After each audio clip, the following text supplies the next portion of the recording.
All right, guys, this is the 99 5.3, one that I'm always working on. This is my old truck.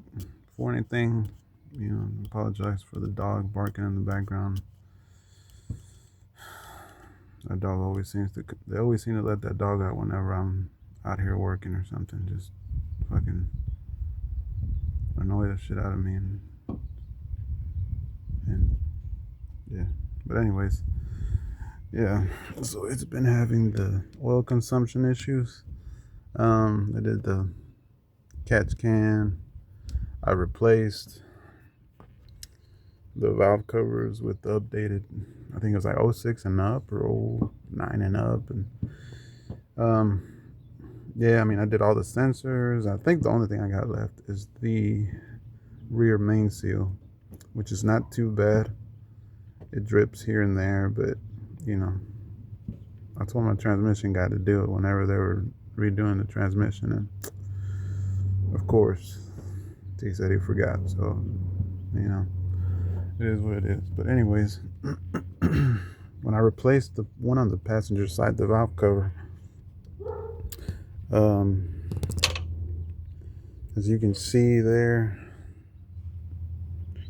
and all in here, and all in the back of the uh, coils here, they were all saturated in oil.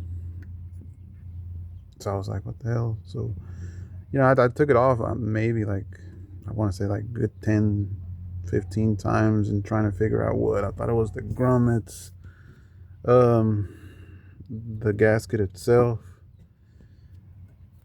and nada, how we say, nothing. Um, so I was like, you know what? I'm just gonna put on the old one. Maybe the one that that I ordered is warped or something. But everybody kept telling me, well, they're aluminum. They're not supposed to be warped. You put it on a board or put a level on it, you'll see if it's warped, and it wasn't. But I was just like, you know what? I'm just gonna take it off. Put another one. I put the old one back on there. Of course, I cleaned it up and did all that nice stuff and put a different um, valve cover gasket on it. It wasn't the Felpro, because I thought it was even the Felpro. The Felpro gasket even looked kind of big, and it wasn't seating right on it. So I just put a generic one from Amazon, and that one seemed to fit really nice on there, and it sit on there really nice. So that kind of took care of that, and I was like, well, I think I'm done. But every now and then I would still see saturation around here and here, and I was like, man, what's it? Why is it still looks like it's spraying on there? So I know the O-ring on these dipsticks tubes, they go bad. So I thought maybe I need to change that out. So today I was working on that, and I pulled it out, and this is the old one. As you can see, that's the Felpro O-ring gasket, and this is the Dorman one from AutoZone, and this is the actual old one. Kind of found out when I pulled it off. Look at that, nice quarter size hole in there. I don't know if those are supposed to be sealed or for any vacuum leaks or whatever, but I think so. So I put in the new one. Yes, of course, y'all know it's a little bit of a bitch to put in, but it went in. But the issue that I'm trying to look at is this right here, where that bracket sits on there. I think that was my issue. I was spraying everywhere in here, because if you look at it, kind of makes sense that why it was dripping all the way down there. But it was oil that was, but see, the thing is, I don't know if the oil will creep all the way up here with enough compression, and it will seep back down there. Or if it comes out through here, it hits this little bracket here and it splashes out, and that's where it was getting me all this.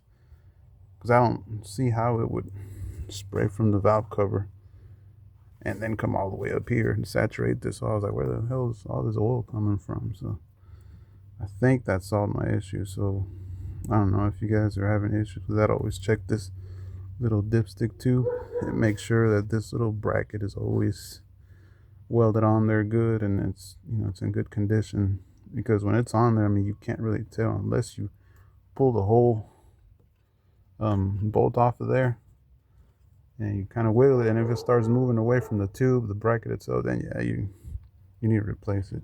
So I know on the dipstick tube it even has a little O-ring on there, so I know it has to be seated right, sealed completely. And I read some little threads on online saying that it could let unmetered air inside the engine and all that, and you could have issues later on. But my biggest issue was that, where it was spraying actual oil through here. But I don't know if anybody has ever seen something like that, where the oil will creep all the way up to here and then shoot out and spray in here, which to me that looks like that was my case, because I replaced the damn valve cover like I said, and I don't see no oil anywhere on the valve cover. But on here, on the ignition coil, you can see where it was still getting some. But and I remember when I turned it on one time, I turned it on and it was still, I don't know, when I would move it, I can hear like it was sucking in air, and then I'll move it back and it wouldn't. So I was like, man, I'm starting to guess this is the issue. But yeah, sorry for the long video, but yeah, it's something I want to kind of point out, because it's really hard to see behind this little bracket here if you have any holes or anything. And I know anything that's metal, eventually that thin, it's probably gonna rust out and eat up with heat and oil and all that. So yeah, hopefully that fixes my issue, other than the damn rear main seal, which I know I gotta do, but that's a whole nother story, man. But yeah.